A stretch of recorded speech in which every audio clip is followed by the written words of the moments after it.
அருட்பெருஞ்சோதி அருட்பெருஞ்சோதி தனிப்பெரும் கருணை அருட்பெருஞ்சோதி.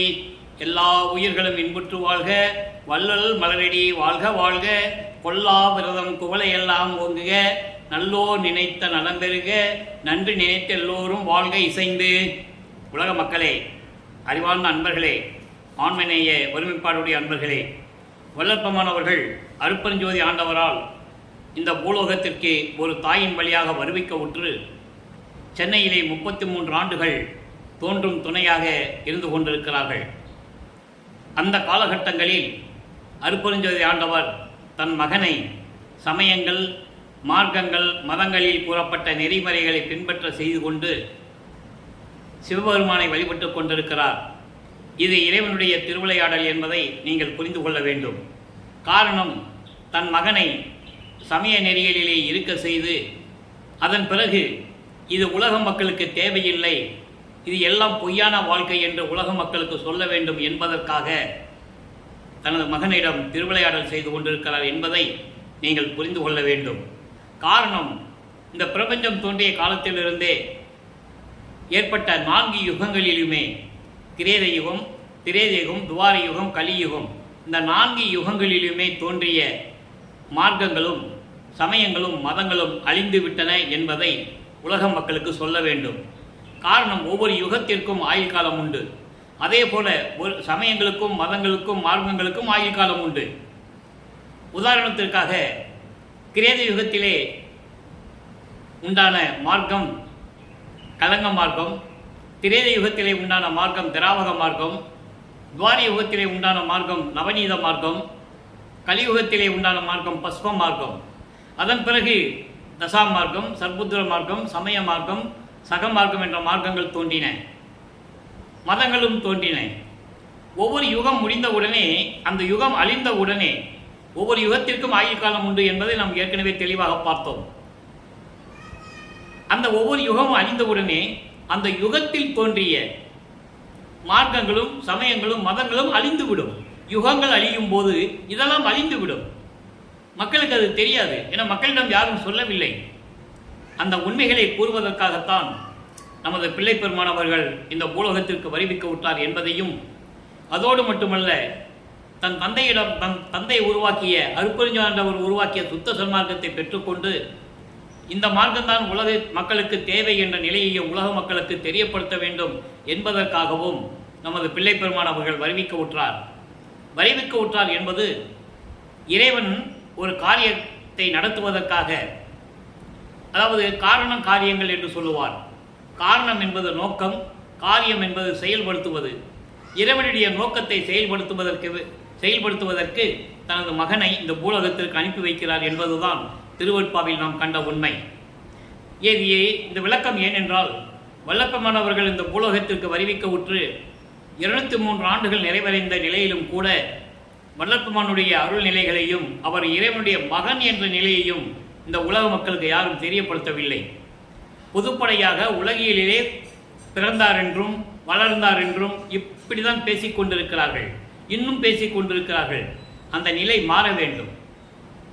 ஆக இந்த காலகட்டங்களில் வல்லப்பெருமானவர்கள் 1824ஆம் ஆண்டிலிருந்து நமது பிள்ளைப்பெருமானவர்கள் வருவிக்க உற்ற ஆண்டு 5/10/1823ஆம் ஆண்டு.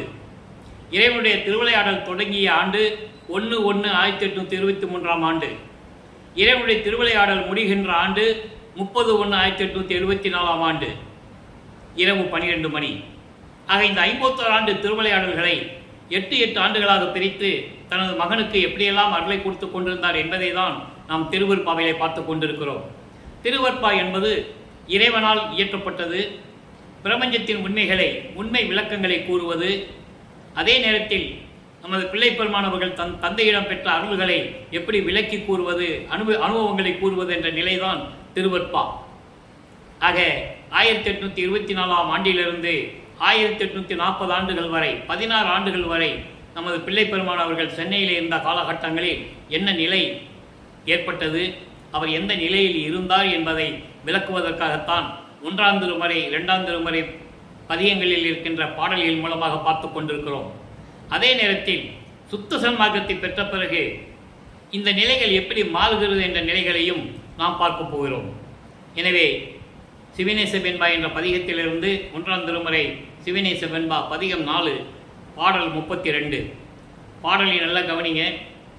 இப்போ வல்லப்பெருமான் அவர்கள் 8 ஆண்டுகள் வரையிலும் தான் யார் என்ற நிலை அவருக்கே தெரியாது. ஏன் இந்த பூலோகத்தில் வந்தோன்னு கூட அவருக்கு தெரியாது. மற்ற பிள்ளைகள் மாதிரி அவரும் நம்ம இந்த ஏதோ பிறந்திருக்கோம், ஏதோ வளர்ந்துக்கிட்டு இருக்கோம் அப்படின்னு தான் அவருக்கு நிலை தெரியும். ஏன்னா பள்ளிக்கூடத்துக்கு போனால் படிக்க முடியல. இறைவனுடைய திருவிளையாடல் அங்கே நடக்குது. தன் மகன் பள்ளிக்கூடத்துக்கு போய் படிக்கக்கூடாதுன்னு அற்புதஞாண்டவர் நினைக்கிறாரு. யாரிடமும் கல்வி கற்கக்கூடாது தனது மகன். அதே நேரத்தில் தன் மகன் இந்த பூலோகத்திலே யாரையும் குருவாக ஏற்றுக்கொள்ளவும் கூடாது. தனது மகன் காவி உடை அணியக்கூடாது. இந்த நிலையில் இறைவனுடைய திருவிளையாடல் நடந்து கொண்டிருக்கிறது. அப்போ இந்த நிலையில் இருக்கும்போது 9வது ஆண்டில் ஆண்டாறு 3 ஆண்டிலே ஆட்கொண்ட அருள்கடலே என்று கூறுவார். 9வது ஆண்டில் இறைவன் வந்து தன்னை ஆட்கொண்டதை தெளிவாக நமக்கு பிள்ளைப்பெருமான் அவர்கள் அருளியிருக்கிறார்கள். 9வது ஆண்டிலே இறைவன் வந்து ஆட்கொண்ட பிறகு இறைவன் கூறுகிறார் மகனிடம், மகனே நீ என் மகன், நான் உன்னை இந்த பூலோகத்திற்கு வருவிக்க செய்திருக்கிறேன். காரணம் காரியங்கள் எல்லாம் நான் உனக்கு பின்னாலேயே உனக்கு அருள் செய்வேன். முன்பருவம் பின்பருவம் காட்டி அருள் செய்வேன் என்று கூறுவார். அப்படி என்றால் முன்பருவம் பின்பருவம் என்பது அந்தந்த காலகட்டங்களில் என்னென்ன நடக்க வேண்டுமோ அதற்கு ஏற்றபடி நான் உனக்கு அருள் செய்வேன். இப்பொழுது ஞானத்தை பெற்றுக்கொள் என்று சொல்லி ஞானத்தை கொடுத்துவிட்டு தன் மகனுக்கு கொடுத்துவிட்டு அருட்பெருஞ்சோதி ஆண்டவர் மறைந்து விடுகிறார். அதன் பிறகு இவருக்கு மறைப்பு நிலை ஏற்படுகிறது. மறைப்பு நிலை என்பது சுத்த சன்மார்க்கம் என்ற நிலை அவருக்கு தெரியாது. பாடுகின்ற ஆற்றலை மட்டும் பெற்றுக்கொள்ளுகிறார் இறைவனிடமிருந்து. அது பாடலிலே கூறியிருக்கிறார். தெருவில் நான் விளையாடி கொண்டிருந்த பருவ காலத்தில் என்னை ஆட்கொண்டு உன்னை பற்றி பாடுவதற்கு எனக்கு அருளை கொடுத்தாயே என்று கூறுவார். ஆக இந்த நிலையில் இருக்கும்போது 9வது ஆண்டிலிருந்து வருவிக்க உற்ற 9வது ஆண்டிலிருந்து 12 ஆண்டுகளுக்குள் 1ஆம் திருமுறை உருவாகிறது. 1ஆம் திருமுறையிலே சிவநேச வெண்பாவிலிருந்து நாம் ஆரம்பித்திருக்கிறோம். ஏற்கனவே திருவருள் முறையீடு, வடிவுடை மாணிக்க மாலை, இந்த பதிகளில் இருக்கின்ற பாடல்களை எல்லாம் ஏற்கனவே அருட்பெருஞ்சோதி ஆண்டவருடைய திருவிளையாடல் என்ற பதிவுகளிலே நாம் பதிவு செய்து விட்டோம். இந்த நிலையில் இருக்கும்போது இந்த பாடலுடைய விளக்கத்தை பாருங்க. முதல்ல பாடல், அதன் பிறகு விளக்கம். நல்லா நீங்கள் கவனிச்சிக்கணும். இப்போ பிள்ளைப்பெருமான் அவர்கள் இறைவனுடைய மகன் என்று அவருக்கு தெரியும். வெளியே யார்ட்டையும் சொல்லவும் கூடாது, சொல்லவும் முடியாது. ஏன்னா அது காலத்தின் கட்டாயம். அந்த நிலையில் இருக்கும்போது என்ன சிவநேச வெண்பாலை கூறியிருக்கிறார் என்பதை பார்க்க போகிறோம்.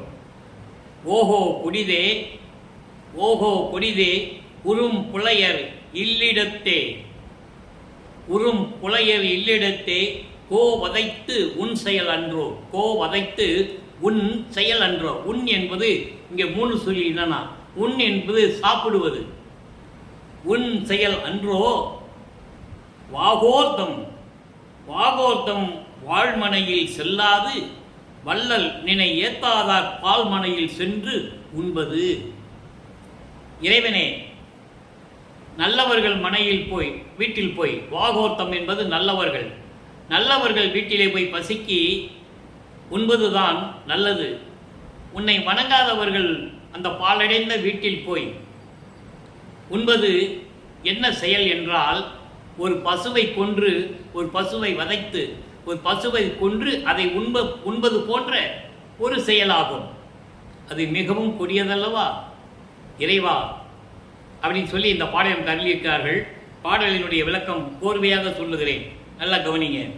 இறைவா, நல்லவர் வீட்டுகளுக்கு சென்று சாப்பிடாது தீய செயல்கள் செய்பவர்கள் வீட்டுக்கு சாப்பிட செல்வது ஒரு பசுவை கொன்று அதை உண்பதற்கு சமமாகும். அப்போனா தீயவர்கள், கொடிய செயல்களை செய்யக்கூடிய தீயவர்கள் வீட்டு சென்று நாம் உணவு உட்கொள்ளக்கூடாது என்று சொல்லுகிறார். அங்கே அப்படி சொல்லுவார், பசிக்கு நீ என்ன வந்தாலும் சரி செல்லக்கூடாதுன்னு சொல்லுவார். பசியின் கொடுமையை ஜீவகாருண்ய ஒழுக்கத்தில் கூறுவார். அதனுடைய விளக்கங்களை எல்லாம் நாம் ஏற்கனவே பார்த்திருக்கிறோம். அதை அந்தந்த காலகட்டங்களில் தேவைப்படும் போது நான் விளக்க கடமைப்பட்டிருக்கிறேன். அந்த நிலை அல்லவா அது மிகவும் கொடியது இறைவா. அதே போன்று உன்னை வணங்காதவரின் வீட்டுக்கு சென்று உண்பது மிகவும் கொடிய செயலாகும். இதை ஏன் கூறுகிறார் என்றால், நல்லவர்களோடு உறவு வைத்துக் கொள்ள வேண்டும், நல்லவர்கள் வீட்டிற்கு சென்று பசியை ஆற்ற வேண்டும். பசியாற்றிக் கொள்ளலாம், தவறில்லை. அதே நேரத்தில் தீயவர்களின் வீட்டுக்கு போய் சாப்பிடுவது ஒரு பசுவை கொன்று சாப்பிட்டால் எவ்வளவு கொடுமையான செயலோ அது போன்ற செயலாகும் என்று கூறுகிறார். இந்த நிலை முடிந்த பிறகு 9வது ஆண்டிலிருந்து 12 ஆண்டுகள் வரைக்கும் அவர் இருக்கிற இடத்திலே இருந்து கொண்டு 1ஆம் திருமுறை பாடல்களிலே உருவான விளக்கங்களை நாம் பார்த்துக் கொண்டிருக்கிறோம். 13வது ஆண்டில் 12 ஆண்டு முடிந்த பிறகு 13வது ஆண்டில் நமது பிள்ளை பெருமான் அவர்கள் தியாகராஜ பெருமானை வணங்குவதற்காக திருவொற்றியூர் செல்லுகிறார். அவர்கள் இருந்த இடம் வீராசாமி தெரு, அதாவது ஏழுகணர் தெருன்னு ஏழுகணர் பகுதி என்று சொல்லுவார்கள். இப்போ அதுக்கு பேர் வள்ளலார் நகர். அங்கே தான் இருக்கிறாங்க. ஒரு வீட்டில், வாடகை வீட்டில் குடியிருக்கிறாங்க. அப்போ நமது பிள்ளை பெருமான் அவர்கள் கால் வலிக்க நடந்து தான் செல்ல வேண்டும். நமது குழந்தை இறைவன் கால் வலிக்க நடந்து திருவொற்றியூருக்கு செல்லுகிறார். திருவொற்றியூருக்கு செல்லுகிறார் என்பதை விட அவர் மனம் அங்கே போக சொல்லுகிறது. அவர் மனதை தூண்டி விடுகிறார் அருட்பெருஞ்சோதி ஆண்டவர். தன் மகன் திருவொற்றியூருக்கு செல்ல வேண்டும், தியாகராஜ பெருமானை பற்றி பாடி வணங்க வேண்டும், சைவ சமயத்தின் தலைவனாகிய சிவபெருமானை பற்றி பாட வேண்டும், அவனுடைய நாமங்களை சொல்லி வணங்க வேண்டும், நமச்சிவாயா, ஓம் சிவாயா, சிவாய நம என்று சொல்லி சிவபெருமானை வழிபட வேண்டும், சைவ சமயத்தின் அடையாளமாகிய திருநூரை பூசிக்கொள்ள வேண்டும், உத்தராட்ச மாலையை போட்டுக்கொள்ள வேண்டும். இதெல்லாம் அடையாளங்கள், சைவ சமயத்தின் அடையாளங்கள். ஏன்னா சிவபெருமான் அப்படிதான் இருப்பார். உத்தராட்ச மாலையை போட்டுக்கிருப்பார், உடம்பெல்லாம் திருநீர் பூசிட்டு இருப்பார், கழுத்தில் பாம்பு வச்சிருப்பார், தலையில் கங்கையை வச்சிருப்பார். இப்படியெல்லாம் உருவங்கள் உண்டு சிவபெருமானுக்கு. அதே போல சைவ சமயத்தினுடைய அடியார்கள், சிவபெருமானை வழிகின்றவர்கள், வழிபாடு செய்கின்றவர்கள் திருநீரை பூசிக்கொள்வார்கள். இது சைவ சமயத்தின் அடையாளம். அதே போல நமது பிள்ளை பெருமான் அவர்களும் நடந்து கொண்டிருக்கிறார்கள். அங்கே தியாகராஜ பெருமானை வழிபட சென்று கொண்டிருக்கிறார். 2ஆம் திருமுறை உருவாகிறது. 2ஆம் திருமுறை 113 பதிகங்கள், 1207 பாடல்கள். இதுவரையிலும் 32 பதிகங்களுடைய விளக்கங்களை பார்த்திருக்கிறோம். இன்று 33வது பதிகமான எதிர்கொள் 10 என்ற பதிகத்திலே 10வது பாடல். எதிர்கொள் 10 என்பது நான் ஏற்கனவே விளக்கம் கூறியிருக்கிறேன். இறைவனை இன்று இரவில் நான் சந்திப்பேனே, இந்த இரவில் இறைவனை சந்திப்பேன், கண்டிப்பாக என்னை பார்க்க வருவார் என்ற நிலையில் 10 பாடல்களை அருளியிருப்பதுதான் எதிர்கொள் 10 என்ற பதிகம். இன்று 10வது பாடல். பாடலை நன்றாக கவனிங்க. குற்றமெல்லாம் குணமாக கொள்வானை, குற்றமெல்லாம் குணமாக கொள்வானை. தன்னை வந்து ஆட்கொண்டது சிவபெருமான் என்ற நிலையில் நினைத்துக் கொண்டிருக்கிறார். அருட்பெருஞ்சோதி ஆண்டவர் தான் இறைவன், அவர்தான் சுத்த சன்மார்க்கத்தின் தலைவன். அது ஒரு இறைவனுடைய மார்க்கம் என்று அவருக்கு தெரியாது, மறைப்பு நிலையில் இருக்குது. இறைவன் மறைப்பு நிலையை குறித்து விட்டு சென்றிருக்கிறார். தன் மகனுக்கு சைவ சமயத்தில் இருக்க செய்ய வேண்டும் என்ற நிலையில். குற்றமெல்லாம் குணமாக கொள்வானை, கூத்து உடையானை, பெண் கூறு உடையானை, மற்றவர் யாருக்கும் அறியவன் தன்னை, வந்திப்பவர்க்கு மிக எளியானை, பெற்றமது ஏறும் பெரிய பிரானை, பிறைமுடியோனை, பெம்மானை, எம்மானை, எட்டு என் துன்பமெல்லாம் ஒழித்தானை, இன்றை இரவில் எதிர்ந்து கொள்வேனே. எதிர்ந்து கொள்வேனே என்பது இன்னைக்கு இறைவனை எப்படி நான் சந்தித்து விடுவேன், இறைவனை நான் சந்தித்து விடுவேன் என்பது இதற்கு பொருள். இந்த பாடலுடைய பொருள் பாருங்க.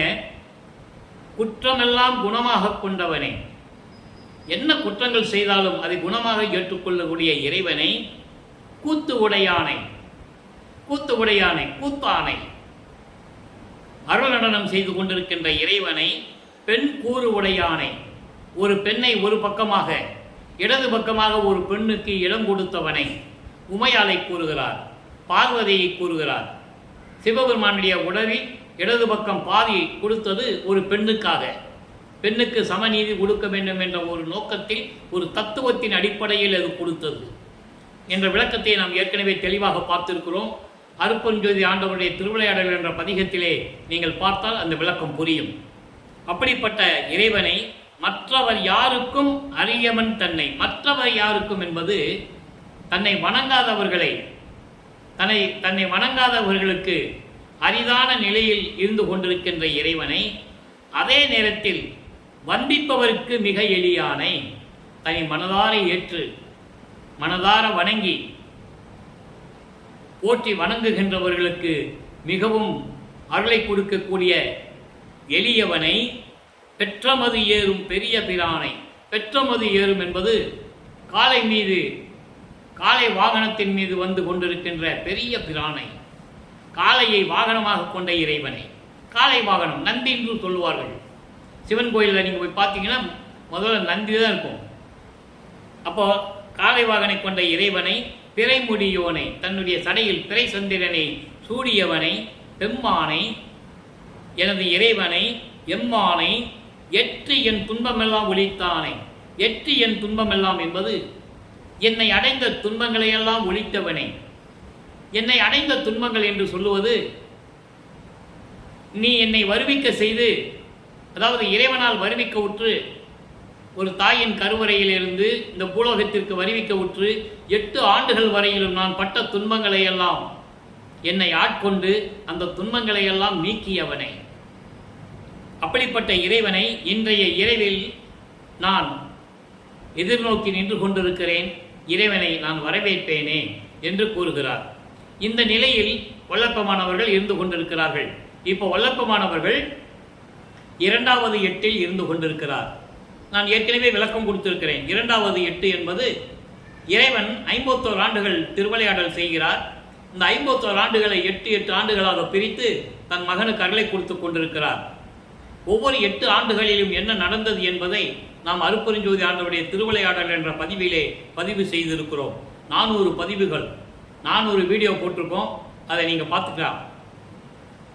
அதான் சென்னையிலிருந்து நம்ம தர்மசாலையில், வடலூரில் தர்மசாலையில் இருக்கின்ற வரைக்கும் 48 ஆண்டுகள் முடிஞ்சு போச்சு. 6 8 48.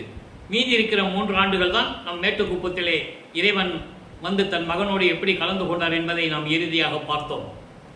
அப்போ வல்லப்பமானவர்கள் 16 ஆண்டுகள் இருக்கின்ற வரைக்கும் தன்னுடைய நிலையை உலக மக்களுக்கு தெரிவிக்கிறார். அதை பாடல் மூலமாக நாம் விளக்கமாக பார்த்து விட்டோம். இதுக்கு பிறகு மக்களுக்கு ஒரு நிலையை விளக்க வேண்டும். அதாவது 33 ஆண்டுகள் சென்னையிலே தோன்றும் துணையாக இருந்த காலகட்டங்களில் எப்படியெல்லாம் சைவ சமயத்தை பின்பற்றி கொண்டிருந்தார் என்பதை நாம் தெளிவாக பார்த்து கொண்டிருக்கிறோம். அதன் பிறகு என்னவாயிற்று என்ற நிலையையும் உலக மக்களுக்கு சொல்ல வேண்டும். அதோடு நிறுத்தி விடுவது நமது நோக்கம் அல்ல. ஏன்னா மக்களுக்கு புரிய வைக்கணும். ஏன் இவர் சிவபெருமானை வழிபட்டாரு, அப்போ சுத்த சன்மார்க்கத்தை வந்த பிறகு ஏன் அருட்பெருஞ்சோதி ஆண்டவர் இறைவன் என்று சொல்லுகிறார் என்ற நிலையை உலக மக்களுக்கு தெரியப்படுத்த வேண்டும். காரணம், இதெல்லாம் அழிந்து விட்டது. சமயங்கள், மதங்கள், மார்க்கங்கள் எல்லாம் அழிந்து விட்டது. அது நிலையானது அல்ல. உலக மக்களுக்கு இது தெரியவில்லை.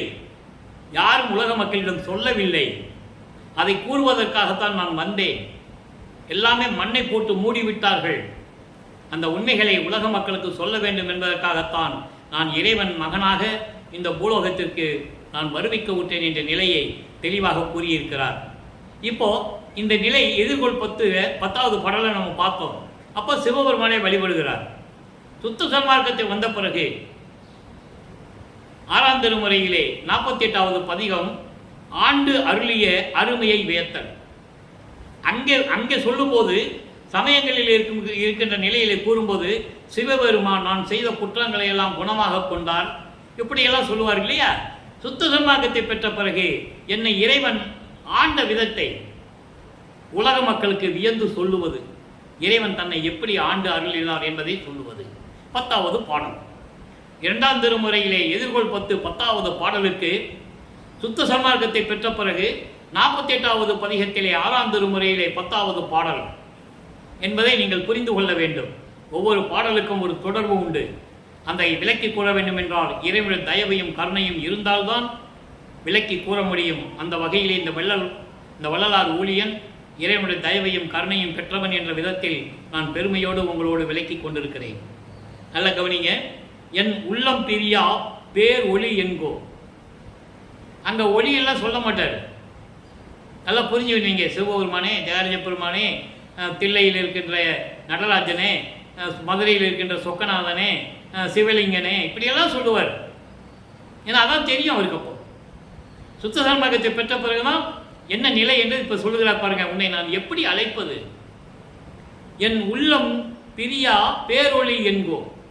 என் உள்ளத்தில் பிரியாமல் இருக்கின்ற உன்னை பேர் ஒளி என்று சொல்லுவதா, அருப்பெருஞ்சோதி என்று சொல்லுவதா, என் உயிர் தந்தையே என்கோ. என்கோனா என்று சொல்லுவதா என்று பொருள்.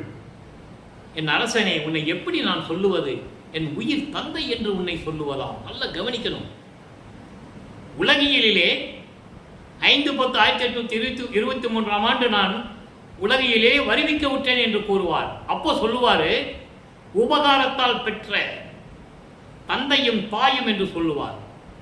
உபகாரத்தால் பெற்ற தந்தை ராமையா பிள்ளை அவர்கள், உபகாரத்தால் பெற்ற தாய் சிவகாமி அம்மையார் அவர்கள், சின்னம்மையார் அவர்கள். நல்லா புரிஞ்சுக்கணும். ஏன்னா ஒரு இறைவனுடைய மகனை இவர்கள் பெற்று கொடுக்க வேண்டும். அதுதான் அவங்களுக்கு உபகாரம். இந்த உலகத்திற்கு அவங்க செஞ்ச உபகாரம். நல்லா புரிஞ்சுக்கணும் நீங்க.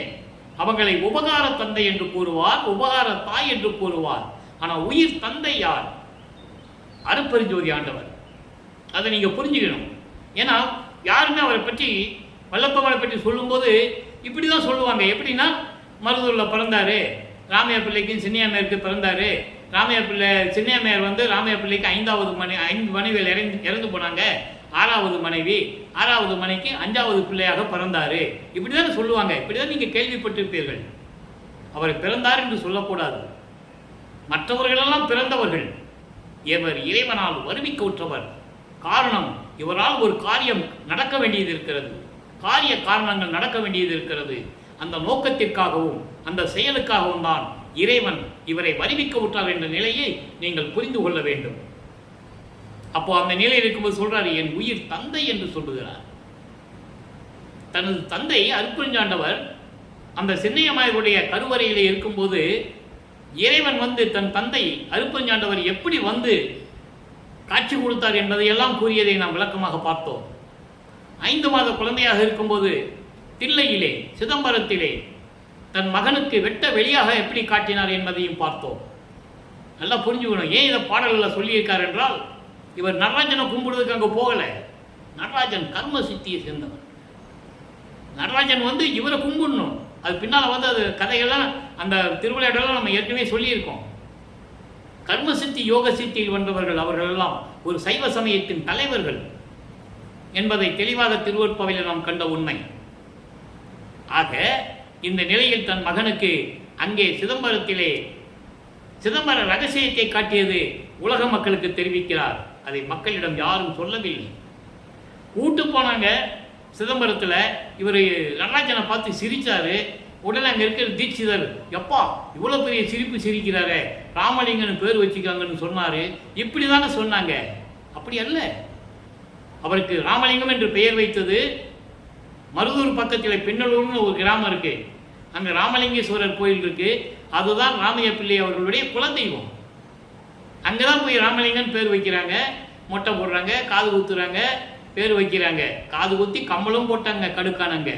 அது கடுக்கான யார் கலட்டுனது? கடைசியிலே அருட்பெருஞ்சாண்டவர் வந்து தான் கலட்டுவார் திருட வேளத்தில் வந்து. அந்த விளக்கத்தையெல்லாம் நம்ம ஏற்கனவே பார்த்துட்டோம். ஆக என் உயிர் தந்தை என்று சொல்லுவதா, என் உயிர் தாயை இன்பமே என்று சொல்லுவதா? ஏன் இங்கே உயிர் தாய் என்று சொல்லுகிறார்? முதல்ல தந்தைன்னு சொல்றாரு, அப்புறம் ஏன் தாயின்னு சொல்லணும்? தாய் உள்ளம் கொண்டவன் இறைவன். அது ஒரு பாடலிலே சொல்லுவார், நீயே என் தந்தை அருளுடையார். தந்தையை சொல்லிட்டாரா? என்னை நேர்ந்து பெற்ற தாயே. அவர் ஒரு மகனை உருவாக்கியதால் தாய் என்று சொல்லுகிறார். என்னை நேர்ந்து பெற்ற தாயே, என்னை விரும்பி உன் அருளால் பெற்றெடுத்து இந்த பூலோகத்திற்கு என்னை அனுப்பினாயே என்று கூறுகிறார். அதான் இங்க உயிர் தாயே என்று சொல்லுவதா உன்னை? என் உயிர் தலைவனை என்று சொல்லுவதா? நல்லா கவனிக்கணும். கடைசியில் ஏன் தலைவன் சொல்றாரு? சுத்த சன்மார்க்கத்தின் தலைவன். இந்த உலகத்திலே, இந்த பிரபஞ்சத்திலே தோன்றிய சமயங்களும் மதங்களும் மார்க்கங்களும் மனிதர்களால் உருவாக்கப்பட்டது. ஆனால் சுத்த சன்மார்க்கம் இறைவனால் உருவாக்கப்பட்டது. சுத்த சன்மார்க்கத்தின் தலைவன் அருட்பெருஞ்சோதி ஆண்டவர் என்று உன்னை நான் சொல்லுவதா? அந்த வரிக்கு தான் விளக்கம். என் உயிர் வளர்க்கும் தனி அமுது என்கோ. என்னை மரணமில்லா திருவாழ்வில் வைத்துக்கொண்டு என்னை ஒவ்வொரு யுகத்திலும் இருக்க வைத்தாயே, அமுது போன்ற இறைவன் என்று உன்னை நான் சொல்லுவதா, என்னுடைய நண்பன் என்று நான் சொல்லுவதா? இவ்வளவு அற்புதமா சொல்றார் பாருங்க. உலகி உண்பனே எனினும் உடுப்பனே எனினும் உலகியலை நம்பிலேன் எனது நண்பனே, உன்னையே நம்பினேன் கைவிடேல் என்னையே. புண்படா உடம்பும் குறைபடா மனமும் கண்படாது இரவும் பகலும் நிந்தனையை கருத்தில் வைத்து ஏற்றுவதற்கு செய்தேன். உண்பனே எனினும் உடுப்பனே எனினும் உலகியலிலே நம்பிலேன், உலகியலிலை நம்பிலேன் எனது நண்பனே, நலசார் பண்பனே, உனையே நம்பினேன் கைவிடேல் என்னையே. இறைவனை நண்பனாக ஏற்றுக்கொண்டவர். சக மார்க்கத்தில் சுந்தரன் இருந்தான், சமய மார்க்கத்தில் சக மார்க்கத்தில் சிவபெருமானை நண்பனாக ஏற்றுக்கொண்டான். அதனால்தான் சுந்தரன் வாழ்ந்த காலம் சகமார்க்க காலம். இறைவனை கோலமேக ஏற்றுக்கொண்டது சகமார்க்க காலம். நல்லா புரிஞ்சுக்கணும் நீங்க. இங்கே நண்பனே என்பது அப்படிப்பட்ட இறைவனே, என் ஒரு வாழ்வின் தனி முதல் என்கோ, என் ஒப்பற்ற வாழ்வின் முதல் போன்றவனே, இறைவனே, முதல்வனே, என்னை ஆண்டு அருளிய உன்னை நான் எப்படி சொல்லுவது? அங்கே இறைவனை ஆட்கொள்ள வேண்டும் என்று கூறுவார், இறைவன் தன்னை ஆட்கொள்ள வேண்டும் என்று கூறுவார். அப்பெல்லாம் அருட்பெருஞ்சோதி ஆண்டவர் மகனை ஆட்கொள்ளவில்லை, சமயங்களிலே இருக்க வைக்கிறார். நல்லா புரிஞ்சுக்கணும். தன் மகனை ஆட்கொண்டது சுத்த சன்மார்க்கத்தை பெற்ற பிறகு முழுமையான ஆட்கொண்டது என்ற நிலையை இங்கே சொல்லுகிறார். அது மட்டுமா, அடுத்து ஒரு பதிகம் 49வது பதிகம், இறைவனை ஏத்தும் இன்பம். இறைவனை வழிபடுவது எப்படிப்பட்ட ஒரு இன்பம் தெரியுமா? அதான் இந்த பாடலுடைய விளக்கம். 10வது பாடல். அங்கே இறைவனை நான் எதிர்பார்த்து நான் வரவேற்பேனே என்று கூறுவார். இங்கே இறைவன் ஆட்கொண்ட பிறகு இறைவனை எப்படி வணங்கினால் அதனால் கிடைக்கிற இன்பம் என்ன? 10வது பாடல். 10க்கு 10 ஒப்பிட்டு சொல்லணும். நம்ம இரவிலாது இயம்பும் பகலில்லாது இருந்த இயற்கையே என்கோ, இரவும் இல்லாமல் பகலும் இல்லாமல் இருக்கின்ற இறைவன். நல்லா புரிஞ்சுக்கணும். இரவும் இல்லாமல் பகலும் இல்லாமல் இருந்த இயற்கையுள் இயற்கையாக இருக்கின்ற இறைவன் அருட்பெருஞ்சோதி ஆண்டவர் என்று உன்னை நான் சொல்லுவதா? இரவும் பகல் இல்லைன்னா என்ன அர்த்தம்? வெட்ட வெளி. வெட்ட வெளியில் இருக்கின்ற இறைவன், இயற்கையின் விளக்கத்தின் அடிப்படையில் இருந்து கொண்டிருக்கின்ற இறைவன், இயற்கை உண்மையின் விளக்கமாக இருந்து கொண்டிருக்கின்ற இறைவன். நல்லா புரிஞ்சுக்கணும். அப்படிப்பட்ட இறைவனே அடுத்த வரி சொல்ற பாருங்க, நல்லா கவனிக்கணும். வரவு இல்லாத உரைக்கும் போக்கிலா நிலையில் வழங்கிய வான் பொருள் என்கோ. வரவு என்பது பிறப்பு, போக்கு என்பது இறப்பு. பிறப்பும் இறப்பும் இல்லாமல் விளங்கி கொண்டிருக்கின்ற சுத்த சிவஞான வெளியில் இருந்து கொண்டிருக்கின்ற அருட்பெருஞ்சோதி ஆண்டவர் என்று உன்னை நான் சொல்லுவதா? அதான் சுயமாக தோன்றிய இறைவன், ஆதியும் அந்தமில்லா தோன்றிய இறைவன் அருட்பெருஞ்சோதி. பிறப்பை வரவு என்று சொல்லுகிறார், இறப்பை போக்கு என்று சொல்லுகிறார்.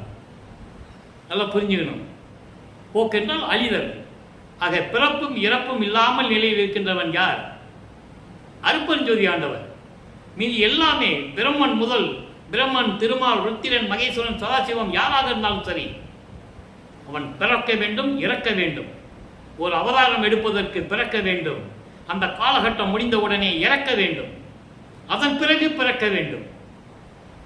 அப்படிதான் சொல்லுவாரு, செத்து செத்து பிறக்கும் இந்த தேவர்கள் என் முன் வழியிலர் என்று சொல்லுவார். செத்து செத்து பிறந்துகிட்டு இருக்கான், அவன்களாம் எனக்கு சமமா என்று கூறுவார். திருவுருப்பாவில் கண்ட உண்மை. வல்லற்பமன் எந்த நிலையில் இருக்கிறார் என்பதை நீங்கள் புரிந்து கொள்ள வேண்டும். அவரை துறவி என்றார்கள், வசனகர்த்தா என்றார்கள், சீர்திருத்தவாதி என்றார்கள், அரசியல்வாதி என்றார்கள், விஞ்ஞானி என்றார்கள், மருத்துவர் என்றார்கள். இறைவனுடைய மகன் என்று சொல்லுவதை மறந்து விட்டார்கள். சொல்லுவதற்கு மனம் இல்லை. காரணம், சமயங்களையும் மார்க்கங்களையும் மதங்களையும் சார்ந்து கொண்டிருப்பவர்கள் வல்லற்பமான இறைவனாக ஏற்றுக்கொள்ள மனம் இல்லை. நல்லா புரிஞ்சுக்கணும். நீங்க இதை ஏன் உறுதியாக கூறுகிறீர்கள் என்றால், அத்தனை விளக்கமும் திருவருட்பாவிலே இருக்கிறது. எல்லாவற்றையும் சொன்னார்கள், எல்லா திருவிளையாடல்களையும் சொன்னார்கள். சிவபெருமான் திருவிளையாடல், முருகன் திருவிளையாடல், விநாயகன் திருவிளையாடல், அவர்கள் தத்துவத்தின் தலைவர்கள் என்பதை தெளிவாக சொல்லுகிறார் வல்லற்பெருமான். ஆனால் அருட்பெருஞ்சோதி ஆண்டவருடைய திருவிளையாடலை சொல்ல மறந்து விட்டார்கள். சொல்லி இருந்தால் வல்லற்பெருமான் இறைவனுடைய மகன் என்று தெரிந்திருக்கும். யாரும் சொல்லவில்லை. ஆனால் வல்லற்பெருமான் திருவருட்பாவிலே கூறுகிறார், நான் இறைவனுடைய மகன் என்று கூறுகிறார். ஆக அந்த மாதிரி பிறப்பு இறப்பு இல்லாதையில் இருக்கின்ற இறைவனே உன்னை சுத்த சிவஞான வெளியில் இருக்கின்ற அருப்பெருஞ்சோதி ஆண்டவர் என்று சொல்லுவதா, வெட்ட வெளியில் இருக்கின்ற இறைவன் என்று உன்னை நான் சொல்லுவதா? அடுத்து சொல்ற பாருங்க, திரையிலாது எல்லாம் வல்ல சித்து எனக்கே செய்ததோ சித்தனை என்று சொல்லுவதா?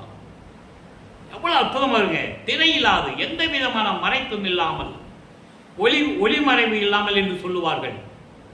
எந்த விதமான மறைப்பும் ஒளிமறைப்பு இல்லாமல் விளக்கமாக அத்தனையும் முழுவதுமாக எல்லா அருளையும் எனக்கு கொடுத்த இறைவன் என்றை உன்னை நான் சொல்லுவதா? கரவிலாது எனக்கு பேரர்கள் ஜோதி கழித்து அருளிய நினையே எப்படி நான் சொல்லுவது? கரவிலாது, எந்த விதமான குறையும் இல்லாது, குற்றம் குறைகள் என்று சொல்லுவார்கள் உலகியல் வழக்கத்திலே.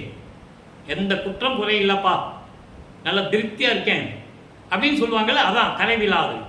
எந்த விதமான குற்றமும் குறையும் இல்லாது எல்லா பேரு அருளையும் எனக்கு மகிழ்வோடு கொடுத்து என்னை அருளியே உன்னை நான் எப்படி சொல்லுவது? எவ்வளவு அற்புதமான விளக்கம் பாருங்க. ஆக அன்பர்களே, நமது பிள்ளைப்பெருமான், நமது வல்லப்பெருமானுடைய அருள் நிலை என்ன? சைம நிலையில் இருக்கும்போது அவர் 16 ஆண்டுகள் அந்த நிலையில் இருக்கும்போது அவருடைய நிலை என்ன? போற்றி போற்றி வணங்கி அருளை பெறுவதற்கு ஏங்குகிறார். அங்கே இறைவனுடைய திருவிளையாடல் நடக்குதுன்னு அவருக்கு தெரியாது. நல்லா புரிஞ்சுக்கணும். நீங்க 33வது ஆண்டுல தான் தெரியும், ஆகா இது வரைக்கும் நம்ம கிட்ட திருவிளையாடல் பண்ணது சிவபெருமான் இல்லை, அருப்பெருஞ்சோதி ஆண்டவர் அப்படின்னு நிலை அப்போதான் அவருக்கு தெரியும். அதன் பிறகு உலக மக்களுக்கு இதை கூறுகிறார். ஆக படிப்படியாக இறைவன் எப்படி திருவிளையாடல் தன்னிடம் செய்கிறார் என்பதை திருவருட்பாவிலே விளக்கியதை நாம் தெளிவாக பார்த்திருக்கிறோம். 16 ஆண்டுகள் வரையும் பிள்ளைப்பெருமானவர்கள் சென்னையில் இருந்த காலகட்டங்களில் எப்படியெல்லாம் இருந்தார் என்பதை உலக மக்களுக்கு தெரிவிக்க வேண்டும் என்ற அடிப்படையில் இறைவன் எனக்கு இட்ட கட்டளையின்படி பாடலுடைய விளக்கங்களை நான் உங்களுக்கு கூறிக்கொண்டிருக்கிறேன். நண்பர்களே, நான் ஏற்கனவே கூறியது போல நான் தமிழ் இலக்கணம் இலக்கியம் படித்தவன் அல்ல. இறைவன் என்னை ஆட்கொண்டு வல்லற்பெருமானவர்கள் எனக்கு கொடுத்த அந்த தயவையும் கருணையும் நாள் விளக்கத்தினால் நான் இறைவனிடம் பெற்றுக்கொண்டு இந்த விளக்கங்களை நான் கூறிக்கொண்டிருக்கிறேன் என்பதை நீங்கள் புரிந்து கொள்ள வேண்டும். அப்படி சொல்லிக் கொள்வதில் நான் பெருமைப்படுகிறேன், மனம் பூரிப்படைகிறேன் என்று கூறிக்கொண்டு, நீங்களும் உலக மக்களே, நீங்கள் அனைவரும் சுத்த சன்மார்க்கத்தில் இணைந்து அருப்பெருஞ்சோதி ஆண்டவரை ஏற்றுக்கொண்டு, இறைவன் ஜோதி வடிவில் இருக்கிறார், அப்படிப்பட்ட இறைவனை ஏற்றுக்கொண்டு சுத்த சன்மார்க்க நெறிகளை பின்பற்றி கொண்டு நாம் செய்ய வேண்டியது முதல் காரியம், புலையும் கொலையும் தவிர்க்க வேண்டும். புலை என்பது மாமிச உணவுகளை உண்பது, கொலை என்பது உயிர்களை கொலை செய்வது. எறும்பு முதல் யானை வரை எல்லா உயிர்களும் ஒரே உயிர்தான் என்ற நிலையில் நீங்கள் இருக்க வேண்டும். உயிர் இரக்கம் இருக்க வேண்டும். மற்ற உயிர்களிடத்தில் தயவும் கருணையும் காட்டி ஜீவகானிய ஒழுக்கத்தில் இருந்து கொண்டு நம்மளால் முடிந்தவரை ஒரு பசியோடு இருக்கின்ற ஜீவனுக்கு பசியாற்ற வேண்டும், பசியை போக்க வேண்டும். இந்த நிலையில் நீங்கள் இருந்து கொண்டு அருப்பெருஞ்சோதி அருப்பெருஞ்சோதி தனிப்பெருங்கருணை அருப்பெருஞ்சோதி என்ற மகாமந்திரத்தை சொல்லி இறைவனை வணங்கி இறைவனுடைய அருள்களையும் எல்லா செல்வங்களையும் நீங்கள் பெற்றுக்கொள்ளலாம். நீங்கள் நினைத்ததை பெற்றுக்கொள்ளலாம். இது சத்தியம் சத்தியம் சத்தியம், இறைவன் இட்ட கட்டளை. அப்படி இறைவனுடைய பெற்றுக்கொண்டு இந்த வையகத்திலே நீங்கள் நோய் இல்லாமல் மரணமில்லா பெருவாழ்வில் நீங்கள் வாழ வேண்டும் என்று இறைவன் கூறிய இந்த கட்டளையின்படி இந்த வள்ளலார் ஊழியன் கூறி விடைபெறுகிறேன். மீண்டும் நாளை சந்திப்போம். நன்றி, வணக்கம். அருப்பெருஞ்சோதி அருப்பெருஞ்சோதி தனிப்பெருங்கருணை அருப்பெருஞ்சோதி. தினமும் இறைவன் அருளிய திருவருட்பாவிலிருந்து உங்களுக்கு விளக்கங்கள் வந்து கொண்டிருக்கும். அது இறைவனுடைய செயல், திருவருள் செயல் என்பதை நான் நினைவு கூற கடமைப்பட்டிருக்கிறேன். நன்றி, வணக்கம்.